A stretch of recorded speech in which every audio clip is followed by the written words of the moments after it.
Isa ako sa Pilipino na piniling manayuhan dito sa ibang bansa para lamang matulungan Lawak ng po aking dito sa mga Batuhan. pamilya. Nasa Kahit gitna na kami ng medyo karagatan. mahirap, bawal dito ang mapagod, kailangan magsumikap para sa Sobrang aking init po pamilya dito. ay Dito pa kami kailangan nag-iihaw. magtiisin ng pagsigaw ng lungkot at ang aking pagkamis. Bawat pawis ko bayad para to sa kanila.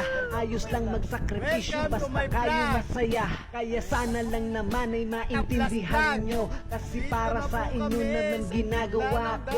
Minsan kami ay gipit din, meron kaming gasto. Kung di makapagbigay ay wag lang magtampo. Sobrang hirap ng lagay, kung sana ay alam nyo lang. Sana ay intindihin nyo din ang nararamdaman. Kamustahin nyo lang kami, ay ayos na yun sa amin. Kaligtasan sana namin inyo din ipanalangin.